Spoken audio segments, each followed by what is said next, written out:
Hi, it's Jenny from Balloon Circus, and today's story is all about Dylan the dragon. Now, Dylan the dragon lived in a cave in a Welsh mountain. He lived there because he was a Welsh dragon.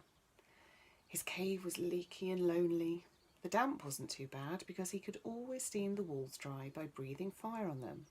But the loneliness was terrible. You see, Dylan was a friendly dragon and he wanted company, but nobody wanted him. The truth was, he frightened them. There was a nice looking village in the nearby valley. Dylan liked to look down it and watch the children playing. He once went down to the village to play with the children, but they were too frightened and ran from him. And then the grown-ups shouted at him and chased him with big sticks. Poor Dylan was really frightened then. He scooted back to his cave and never dared go near the village again. But one day there was a great storm. Black clouds filled the sky and leaned on the mountains. They grumbled and thundered and threw lightning bolts. High on his mountain, Dylan was in the thick of it. He was terribly frightened. He huddled at the back of his cave. Every time the thunder boomed, the whole cave shook. Every time the lightning flashed, poor Dylan Dragon jumped with fright. And then the rain poured down and the cave leaked. Then there came such a clap of thunder and such a bolt of lightning that the whole mountain shook. Dylan shook so hard, all his pointed teeth rattled together. The cave roof began to fall down. Dylan ran out just in time. Behind him, the whole cave collapsed into a pile of rubble. Dylan was so scared he ran straight down the mountain. When he stopped, he found himself in the middle of the village, and it was flooded from the rain. He was up to his knees in water.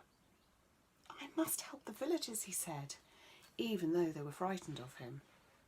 He dashed to the nearest house, pounded on the door. "Come out quick," he called, "before the flood rises more." He made such a row. Everyone looked from their windows, and what a fright they had. All around them was swirling flood water, and now in the middle of it, a horrible looking brown dragon. No one would come out. They didn't like the look of Dylan.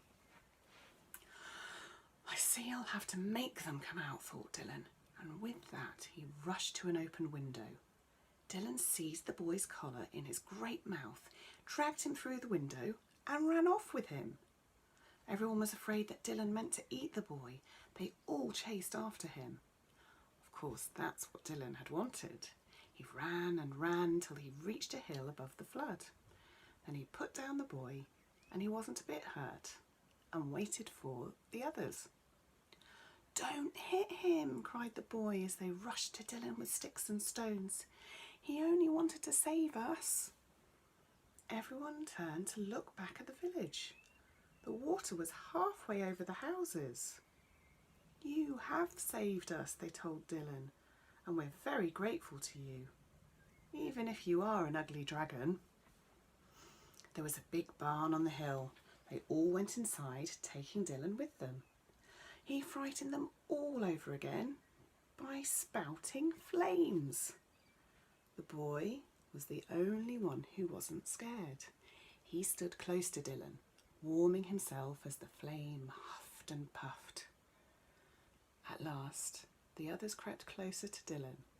Soon they were all warm and dry. And then a marvellous thing happened. All the brown colour flaked away from Dylan. It wasn't his colour at all. It was mud.